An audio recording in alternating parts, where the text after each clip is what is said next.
সবাইকে নমস্কার।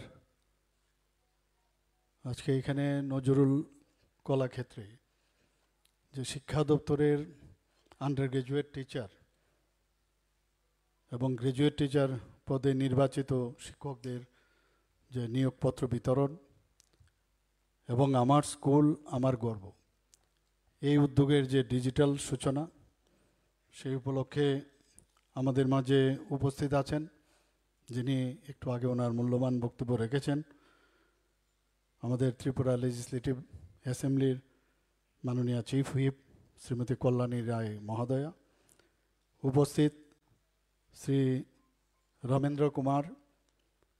রাবেল Ramendra Kumar, special secretary education, government of Tripura, Shri NC Sharma, director school education. তাছাড়া এখানে যারা টিআরবিটির মাধ্যমে যে পরীক্ষা সংগঠিত হয়েছে সেই টিআরবিটির সম্মানিত চেয়ারম্যান শ্রী প্রত্যুষ রঞ্জন দেব এবং ওনার ফুল টিম। এখানে উপস্থিত আছেন district education officer, school inspectors এবং এডুকেশন ডিপার্টমেন্টের যারা অফিসিয়ালরা এখানে উপস্থিত, এবং যাদের জন্য আজকের এই অনুষ্ঠান, যারা অফার গ্রহণ করবেন এবং ওনাদের সাথে যারা অভিভাবিকারা এসছেন এবং অন্যান্য বিশিষ্ট ব্যক্তি যারা উপস্থিত আছেন এবং প্রিয় সাংবাদিক বন্ধুরা, সবাইকে আমি হার্দিক অভিনন্দন ও শুভেচ্ছা জানাচ্ছি। আমাদের মাননীয় চিফ হুইপ শ্রীমতী কল্যাণী রায় মহোদয়া খুব সুন্দরভাবে আপনাদের সামনে আমাদের সরকারের যে কি উদ্দেশ্য সেটা কিন্তু উনি রেখেছেন।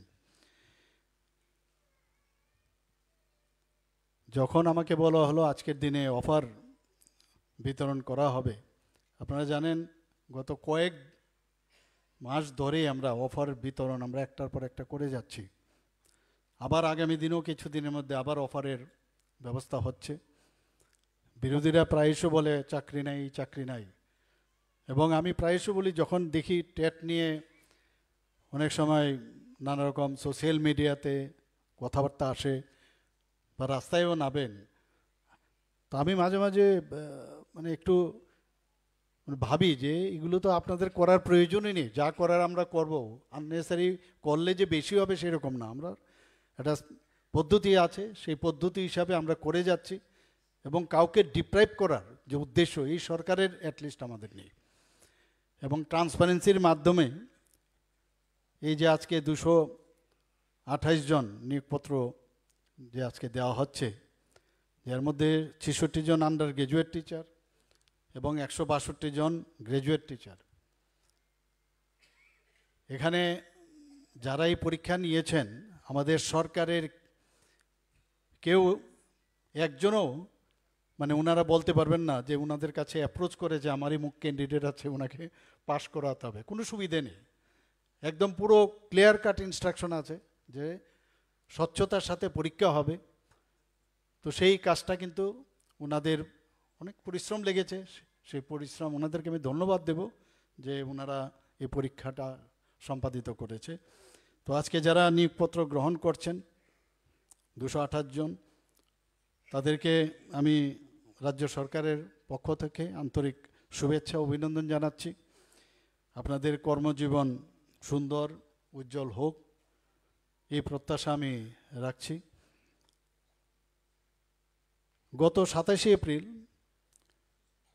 2025 টেট 2 এর পরীক্ষা অনুষ্ঠিত হয়েছে, আপনারা জানেন।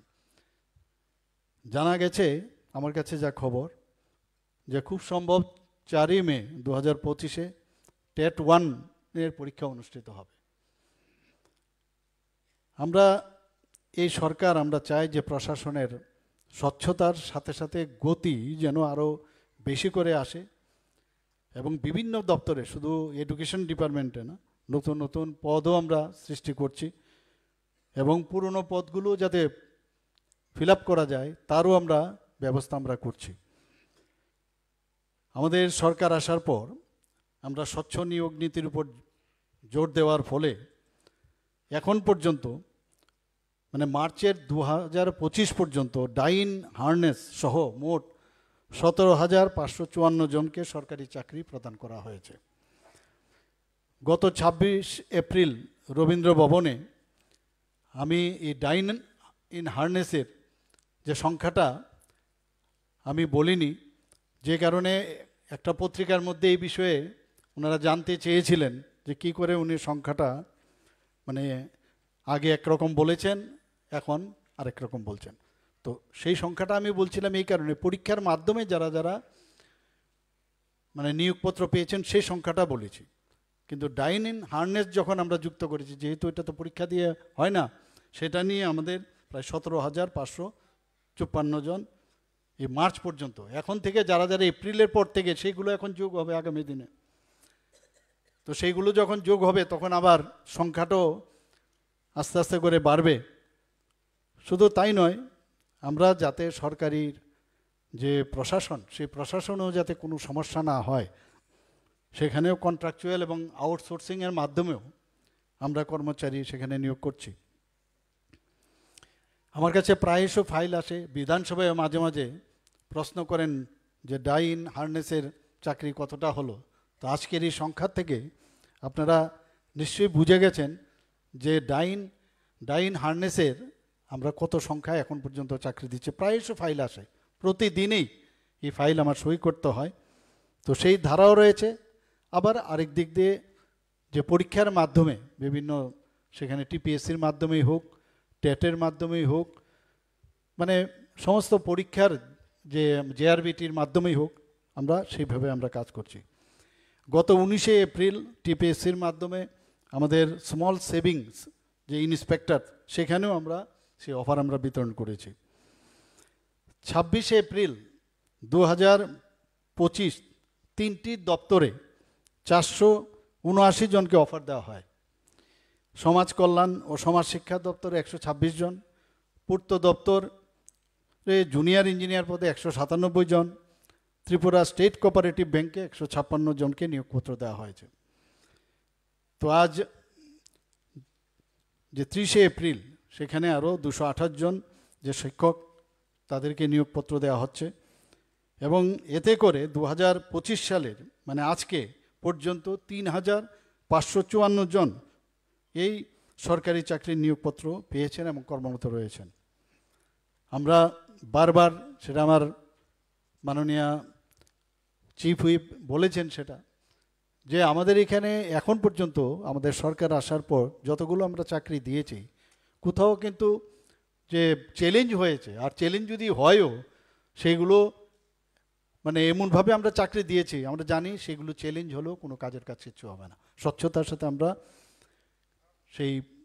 আমরা নিয়োগপত্রগুলো দিয়েছি এবং নিয়োগ করেছি। সেই কারণেই অভিযোগ বা আইন আদালত এখন পর্যন্ত কিছুই করতে পারেনি। আমাদের যেটা কমিটমেন্ট, যে চাকরি প্রদান, পাশাপাশি শুধু চাকরি না, কর্মসংস্থানেরও বিষয়টা আমাদের মাথায় আছে। মাননীয় প্রধানমন্ত্রীজি বারবার বলছেন যে স্বচ্ছতা আমাদের কাছে ভেরি ইম্পর্ট্যান্ট। উনি এক জায়গায় বলেছেন, গত যে আমি অফার বিতরণ করেছিলাম সেখানে আমি এই কথাটা বলেছি। উনি বলছিলেন যে একজন ব্যক্তি, গরিব ঘরের এক ব্যক্তি, তার কোনো মানে সোর্স নেই, সে যখন বাড়ির থেকে বেরোয়, তার মা বাবারও সেরকম মানে সেইরকম সোর্স ওনাদের নেই। তো ওই ব্যক্তি যখন বা ছেলে বা মেয়ে যখন বেরোয়, সে বুঝতে পারে না কোন নেতাকে ধরবে, কোন মন্ত্রীকে ধরবে। এবং তাহলে তাদের জন্য আমাদের চিন্তা করা উচিত। পরীক্ষার মাধ্যমে তাদের চাকরি হবে এবং সেই ধারাতেই আমরা কিন্তু যে কমিটমেন্ট সেটা আমরা করছি। আমরা 2023 সালের ডিসেম্বরে জেআরবিটির মাধ্যমে group C, lower division clerk, agri assistant ইত্যাদি পদে রাজ্য সরকারের প্রায় 35টি দপ্তরে 1,980 জনকে নির্বাচিত করা হয়েছিল এবং সেই অনুযায়ী তাদেরকেও নিয়োগ করা হয়েছে।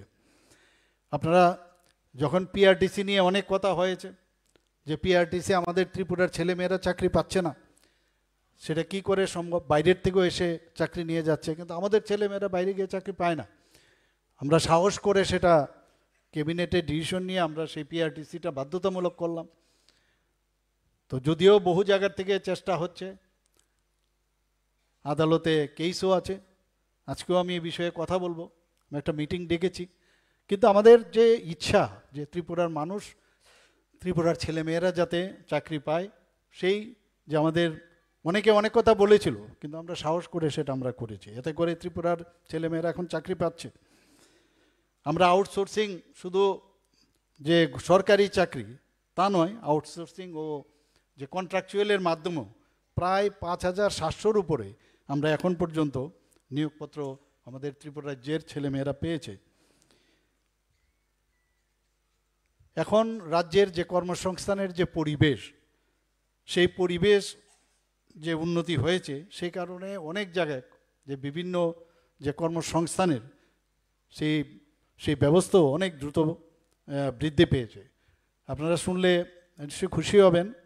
আমি আগেও বলেছি যে সিকিউরিটি গার্ড, অন্যান্য পরিষেবা ক্ষেত্র বিভিন্ন এজেন্সির মাধ্যমে আমাদের প্রায় 2,900-র উপরে সরকারি ও বেসরকারি বিভিন্ন প্রতিষ্ঠানে তাদেরকে চাকরি দেওয়া হয়েছে। ত্রিপুরা ইন্ডাস্ট্রিয়াল ডেভেলপমেন্ট কর্পোরেশনের মাধ্যমে গত 3 বছরে রাজ্যের যে বিভিন্ন ইন্ডাস্ট্রিয়াল এস্টেটগুলো আছে 1,600-র উপরে সেখানে এমপ্লয়মেন্ট জেনারেশন করা হয়েছে। ন্যাশনাল ক্যারিয়ার সার্ভিস যে প্রজেক্ট আছে, সেই প্রজেক্ট অনুসারে আগরতলা, ধর্মনগর ও কৈলাস শহরে 3টি মডেল ক্যারিয়ার সেন্টার স্থাপন করা হয়েছে। সেখানে রাজ্যের যারা বেকার যুবক যুবতীরা আছেন, কর্মসংস্থানের স্বার্থে জব ফেয়ার সেখানে অনুষ্ঠিত হয় এবং বিভিন্ন জায়গায় জব ফেয়ারের মাধ্যমে শুধু রাজ্যে না, রাজ্যের বাইরেও তারা সেই চাকরির সুযোগ পাচ্ছে। সেখানে 10টি ভোকেশনাল গাইডেন্স প্রোগ্রামও সম্পন্ন হয়েছে, যেগুলোতে প্রায় 270-এর উপরে এখানে ক্যান্ডিডেট অংশগ্রহণ করেছিল।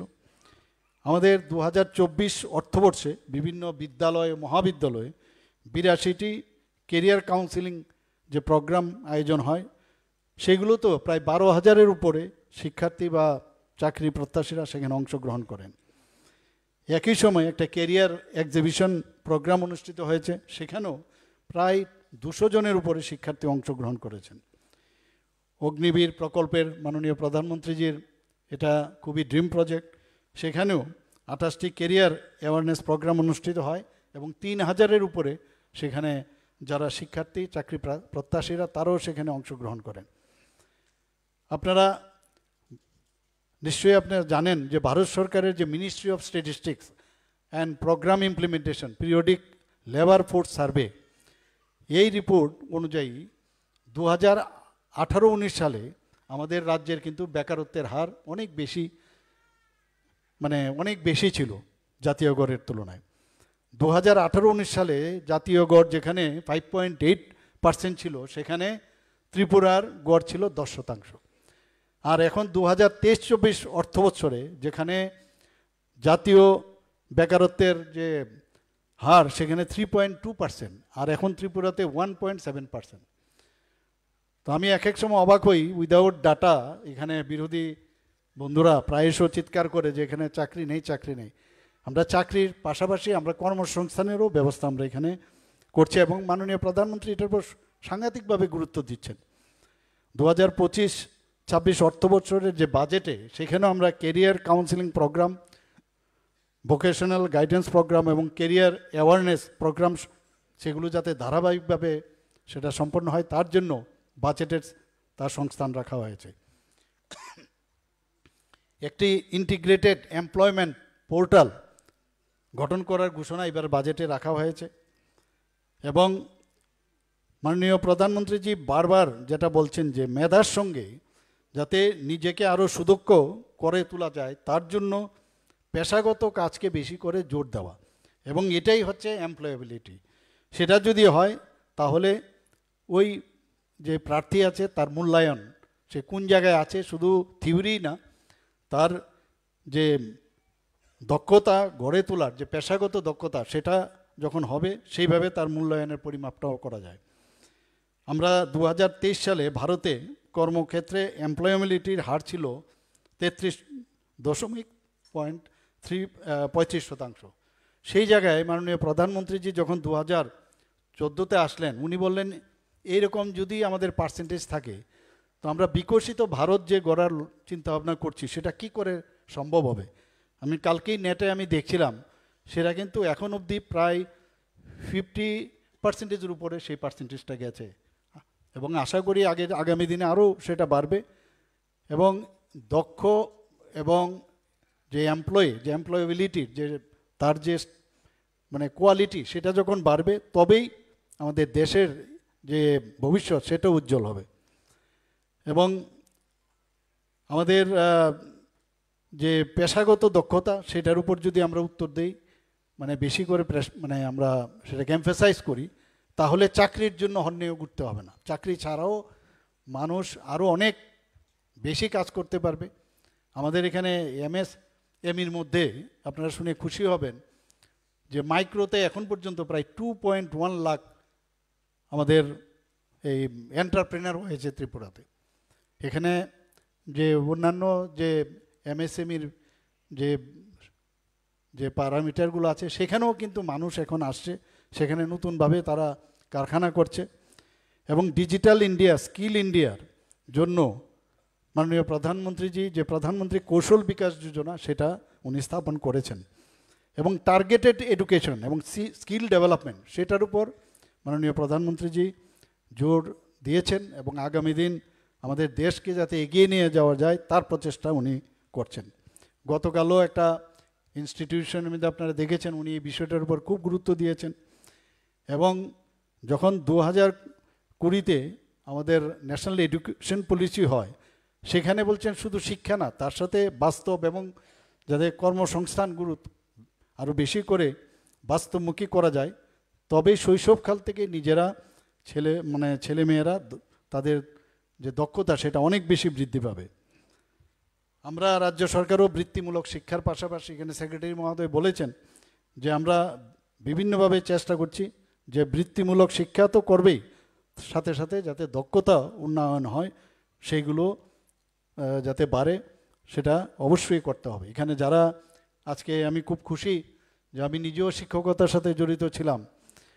এবং শিক্ষক হচ্ছে, আমরা সবসময় বলি যে জাতির মেরুদণ্ড। কাজেই ভগবানের প্রতি আপনাদের আস্থা রাখতে হবে। এবং এই কারণেই ভগবান আপনাদের সেই সুযোগ দিয়েছে যে আগামী দিনের যারা ছেলে মেয়েরা আছে, শিশুরা আছে, তাদেরকে গড়ে তোলার দায়িত্ব আপনাদের উপর দিয়েছে। সবাইকে সব কাজ দেয় না, আপনারা কিন্তু পরিশ্রম করে চাকরিটা পেয়েছেন, কিন্তু আপনাদের কিন্তু তার উপর থেকে কারোর আশীর্বাদের কারণে এই সুযোগটা আপনারা পেয়েছেন। এবং আমি নিশ্চিত যে আগামী দিন আপনারা, যেটা আমাদের সম্মানিত সেক্রেটারি মহোদয় বলেছেন, যে আগামী দিন আমাদের যে সরকারের যে বিভিন্ন যে কর্মপন্থাগুলো আমরা নিয়েছি, সেইগুলো সম্পর্কে আপনারা জানবেন। ইন্ডাকশন যে ট্রেনিং, সেটা তো হবে, কিন্তু এইগুলো আপনাদের জানতে হবে। আমাদের Tripura skill and entrepreneurship policy 2024-এ আমরা এখানে অক্টোবর মাসে আমরা শুরু করেছি। এবং আপনারা একটা প্রোগ্রাম রবীন্দ্র ভবনে হয়েছিল, তার নাম হচ্ছে স্কিল উদয় তংনাই 2025। মানে স্কিল ইংলিশ, উদয় হচ্ছে আমরা বাংলায় বলুন, আর হিন্দি বলুন, দেবনাগরী বলুন, আর তংনাই হচ্ছে আমাদের ককবরক ভাষায়, আমরা সেই নামটা দিয়ে আমরা শুরু করেছিলাম। সেখানে যারা আগামী দিনের যারা চাকরি প্রার্থী থাকবে, তাদেরকে কিভাবে ট্রেনিং দেওয়া যায়, কোন কোন বিষয়ে তারা চাকরি পেতে পারে, তার জন্য এই কর্মসূচি আমরা শুরু করেছি।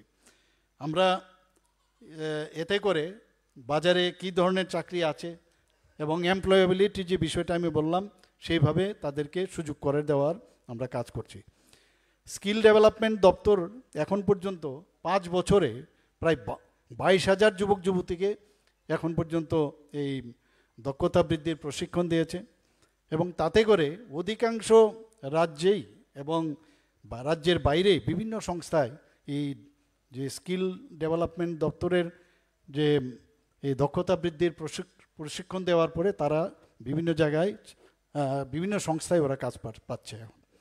এখন তো শুধু নর্মাল কাজ করলে চলবে না, এআই চলে এসছে এখন, আর্টিফিশিয়াল ইন্টেলিজেন্স এবং রোবোটিক্স, সাইবার নিরাপত্তা, পুনর্বীকরণযোগ্য শক্তি এবং কৃষি প্রযুক্তির মতো বিষয়গুলো এখন নতুন যে 2020-এর যে ন্যাপ তৈরি হয়েছে, সেইগুলোও কিন্তু এখন নতুন পাঠ্যক্রমে যোগ করা হয়েছে, কোর্স সেইগুলো চালু করার ব্যবস্থা করছে। আমাদের সমবায়ের মাধ্যমেও রাজ্যে কর্মসংস্থানের সুযোগ করা হয়েছে। প্রায় সমবায়ের ডাইরেক্টলি ওর ইনডাইরেক্টলি প্রায় 9 লক্ষ মানুষ এই সমবায়ের মাধ্যমে এই কর্মসংস্থানের সুযোগ ওনারা নিচ্ছেন। আমাদের সবচেয়ে বড় একটা বিষয় সেটা হচ্ছে যে আমাদের এসএইচজি গ্রুপ, আমরা গর্ব করি ত্রিপুরাতে আমাদের যে মায়েরা আছেন, মহিলারা আছেন, এসএইচজি গ্রুপে এখন পর্যন্ত মানে টিআরএলএমের মাধ্যমে প্রায় 53,600-র উপরে আমাদের টিম আছে, এবং তাতে করে তাদের যে সংখ্যা প্রায় 4,80,000-এর উপরে। যেখানে ত্রিপুরা আরবান লাইভলিহুড মিশনের কথা যদি বলি, সেখানেও মহিলারা প্রায় 5,940-এর উপরে ওরা এই স্বসহায়ক দল গঠন করেছে, এবং তাতে করে প্রায় 63,000-এর উপরে মহিলা এর সাথে যুক্ত হয়েছে। আপনারা নিশ্চয়ই এর মধ্যে দেখেছেন মাননীয় প্রধানমন্ত্রীজি বারবার বলছেন যে আমাদের লাখপতি দিদি বানাতে হবে। তো লাখপতি দিদি এখন পর্যন্ত ত্রিপুরাতে 91,871 উপরে লাখপতি দিদি ত্রিপুরাতে হয়েছে। এই এসএইচজি গ্রুপ যারা আছেন তাদেরকে আমরা ত্রিপুরা সরকারের মাধ্যমে এখন পর্যন্ত প্রায় 740 কোটি টাকার উপরে তাদের ফান্ড প্রদান করা হয়েছে, যাতে তাদের আর্থসামাজিক উন্নয়ন হয়। এবং আপনারা শুনে অবাক হবেন যে 2017-18 অর্থবর্ষে মাত্র 32 কোটি টাকা দেওয়া হয়েছিল, কিন্তু আমাদের সরকার আসার পর যদি এটাকে মাইনাস করি তাহলে 700 কোটি টাকার উপরে আমরা দিয়েছি। আমি আশা করি যে এখানে আজকের যে আমার স্কুল আমার গর্ব এই বিষয়টা এখানে এসছে, সত্যি এই ধরনের একটা মানে যে ডিজিটাল সূচনা হয়েছে যে গর্ব করার মতো। আমার খুব ভালো লাগলো যে আমাদের মুখ্য সচেতক কল্যাণীদি বলেছেন যে আগামী দিন আমার টিচার আমার গর্ব, সেটা এমনভাবে আপনারা নিশ্চয়ই কাজ করবেন যাতে করে আমাদের স্কুলের যারা ছেলেমেয়েরা তারাও আপনাদের জন্য গর্ব করতে পারে। আমরাও সেটা করি, আমাদের যারা টিচার্সরা আছেন এখনও তাদের কথা আমরা মনে করি। আমাদেরকেও যেভাবে আমরা পড়ার যে টেকনিক এক একজনের, ঠিক আছে, ট্রেনিংয়ের মাধ্যমে একটা স্পেসিফিক আপনার গাইডলাইন পাবেন যে কিভাবে পড়াতে হবে, কিভাবে শিক্ষা দান করবেন, কিন্তু একটা ইনবর্ন ক্যারেক্টারও থাকে বা নিজেকেও তৈরি করা যায় যে আমি ওইভাবে না করে ওইভাবে যদি করি, এবং সেটা কিন্তু স্টুডেন্টদের মনে কিন্তু দাগ কাটে এবং আপনাদেরকেও সেইভাবে মনে রাখবে। তো এই ধরনের যে আমার স্কুল আমার গর্ব এই ডিজিটাল সূচনা, সেটা নিশ্চয়ই junior basic, senior basic, high এবং হায়ার সেকেন্ডারি স্কুলগুলোতে প্রায় 1 মাস সমানে সেটা এই কর্মসূচি পালিত হবে।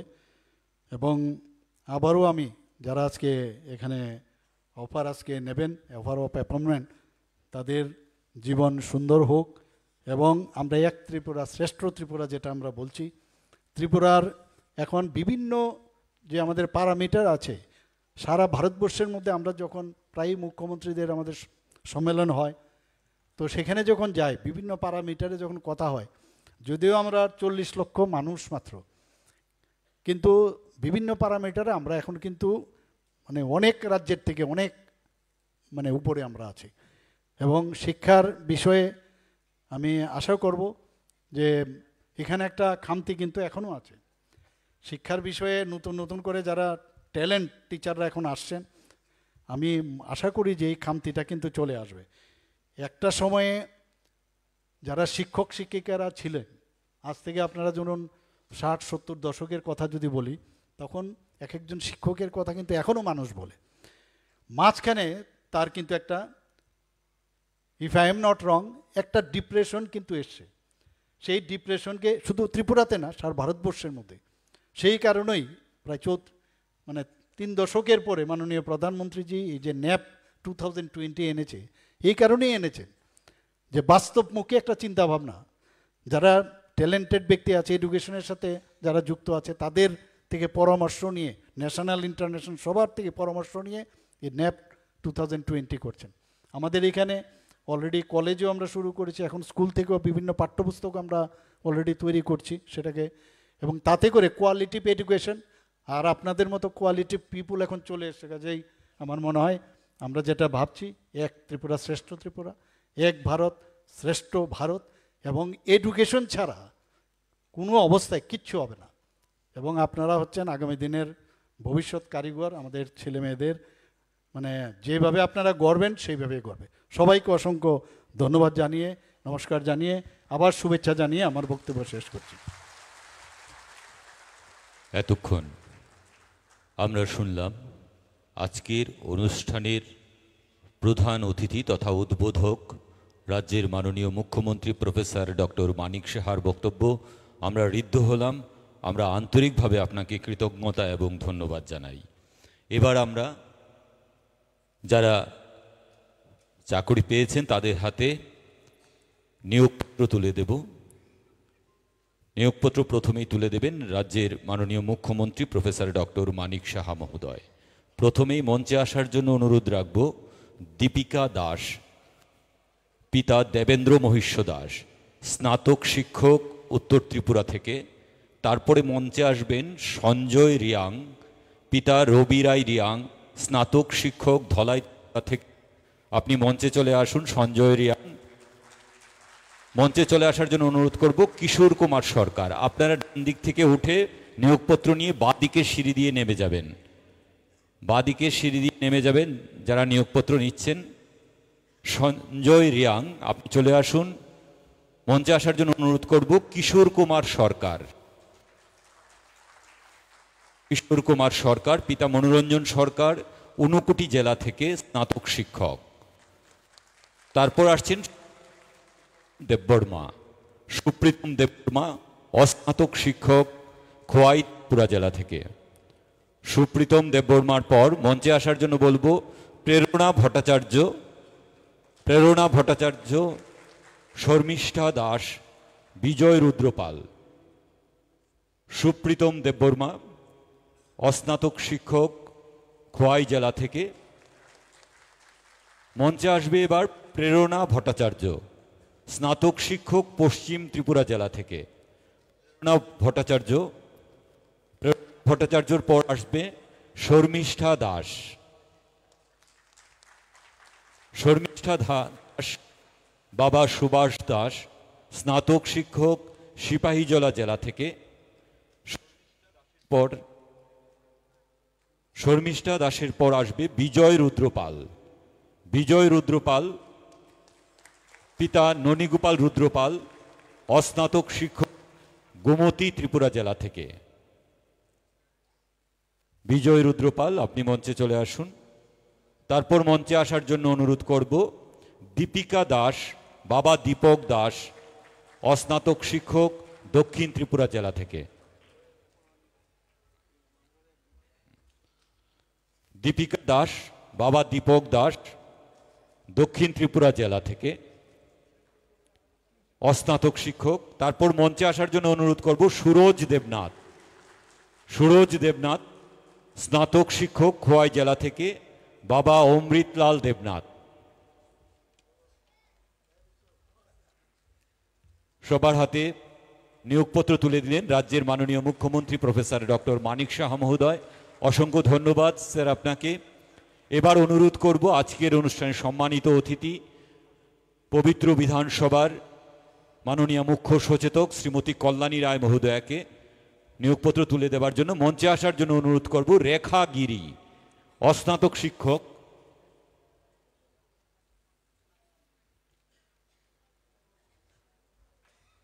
রেখা গিরি, অস্নাতক শিক্ষক, পশ্চিম ত্রিপুরা জেলা থেকে। মঞ্চে আসার জন্য অনুরোধ করব রেখা গিরি। তুলে দিলেন শ্রীমতী কল্যাণী সাহা রায় মহোদয়া। মঞ্চে আসবেন শান্তি ধানু, স্নাতক শিক্ষক, বাবা প্রয়াত কালীশঙ্কর ধানুক, পশ্চিম ত্রিপুরা জেলা থেকে। অসংখ্য ধন্যবাদ ম্যাডাম আপনাকে। এবার নিয়োগপত্র তুলে দেওয়ার জন্য অনুরোধ করব শিক্ষা দপ্তরের বিশেষ সচিব শ্রী রাভাল হেমেন্দ্র কুমার মহোদয়কে। বিশ্বজিৎ দাস, বাবা উত্তম দাস, স্নাতক শিক্ষক, দক্ষিণ ত্রিপুরা জেলা। বিশ্বজিৎ দাস। তারপর মঞ্চে আসার জন্য অনুরোধ করব কুঞ্জ বাহাদুর জমাতিয়া, বাবা নারায়ণ মোহন জমাতিয়া, স্নাতক শিক্ষক, খোয়াই ত্রিপুরা জেলা থেকে। নিয়োগপত্র তুলে দিচ্ছেন বিশেষ সচিব শ্রী রাভাল হেমেন্দ্র কুমার মহোদয়। কুঞ্জ বাহাদুর জমাতিয়া, আপনি মঞ্চে চলে আসুন। কুঞ্জ বাহাদুর জমাতিয়া, আপনি মঞ্চে চলে আসুন। কুঞ্জ বাহাদুর জমাতিয়ার পর মঞ্চে আসার জন্য অনুরোধ করব পঞ্চশ্রী দাস ওনার হাতেও নিয়োগপত্র তুলে দেবেন বিদ্যালয়ের বিশেষ সচিব শ্রী রাবাল হেমেন্দ্র কুমার মহোদয়। পঞ্চশ্রী দাস, বাবা কাজল চন্দ্র দাস, স্নাতক শিক্ষক, ধলাই জেলা থেকে। পঞ্চশ্রী দাস, অসংখ্য ধন্যবাদ আমাদের বিশেষ সচিব স্যারকে। এবার মঞ্চে আসার জন্য অনুরোধ করব তাপস দেবনাথ, বাবা সুবল দেবনাথ, অস্নাতক শিক্ষক, ঊনকোটি জেলা থেকে। নিয়োগপত্র তুলে দেওয়ার জন্য অনুরোধ করব মাননীয় অধিকর্তা বিদ্যালয় শিক্ষা দপ্তর শ্রী এন.সি. শর্মা মহোদয়কে। নিয়োগপত্র নিচ্ছেন তাপস দেবনাথ। মঞ্চে আসার জন্য অনুরোধ করব সুদীপ চাকমা, বাবা নিরঞ্জন চাকমা, অস্নাতক শিক্ষক, উত্তর ত্রিপুরা জেলা। ওনার হাতেও নিয়োগপত্র তুলে দেবেন আমাদের আজকের অনুষ্ঠানের সভাপতি বিদ্যালয় শিক্ষা দপ্তরের মাননীয় অধিকর্তা শ্রী এন.সি. শর্মা মহোদয়। সম্মানিত অতিথিদেরকে অসংখ্য ধন্যবাদ। আমরা 228টা নিয়োগপত্র আজ তুলে দেওয়া হবে। যারা এখন মঞ্চে নিয়োগপত্র নিননি, অতিথিদেরকে অসংখ্য ধন্যবাদ। তাদেরকে অনুরোধ করব আপনারা এই অনুষ্ঠান শেষ হবার পর বাইরে রেজিস্ট্রেশন কাউন্টার থেকে নিয়োগপত্র নিয়ে নেবেন। শুধুমাত্র যারা